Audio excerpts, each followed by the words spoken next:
All right, cool. So we're going to go ahead and get training started. So first off, I need you guys to make sure that your manager set up your Vector Live accounts. Definitely a huge thing.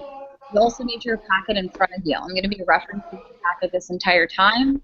So make sure you have that in front of you so you can go along with it. So obviously each of you know we're building like a huge empire. It's really exciting because you guys are going to be kind of like the start of it. You're starting at the beginning of the summer. Just so you know, like this is kind of a big room. It's filled with a lot of stuff right now, but it's going to be filled with a lot of people later. Like we're going to have to take all the tables out. We're going to have to take all the chairs out. Like we might even have to rent out like a conference room. It's going to be huge. So we're building a huge team of people, but you guys are going to be the center of it in the forefront. Because there's no one that I'll ever get a chance to meet with if it wasn't for a good receptionist making and taking calls. So we need to make sure that we're on top of our game there. So a few other things is when I first got started, I started as a sales representative. I'm sure a lot of you have kind of heard about the position a little bit.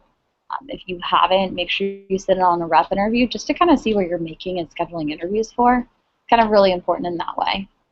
But I started off there. I did really well my first weekend, but I saw the receptionist like making and taking calls. I was doing like a lot of PRs and rep driven, which you guys will learn about a little bit later.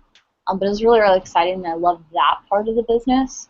So I kind of did both at first, and then I transitioned into more of a full-time receptionist role. Just so you know, there is advancement opportunities for receptionists. So we have receptionists that come back every summer. We have receptionists that stay year-round, just depending on if they're local or not. So it just depends on that. Like I said, I'll have receptionists go and work in another office when they're away at school, and then come back with us in the fall. So different types of things like that. But I stayed year-round. Actually, went to school about 40 minutes away, so it wasn't too bad of a drive. It was close to my house anyway. And started moving up within the company through there. I was a receptionist manager, did a lot of recruiting, interviews, things like that. So there is advancement opportunities for those that want to move up. We can talk about that a little bit every summer. We have receptionists that stay year-round, just depending on if they're local or work in another office when they're away at school, and then come back with us in the fall. Oh, why that's happening.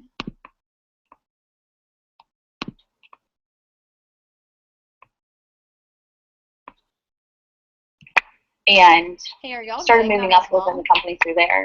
As a receptionist manager, did a lot of recruiting, interviews, things like that. So there is advancement opportunities for those that want to move up.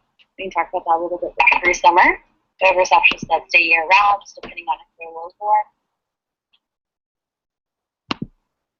work in another office when you're away at school, then come back with us.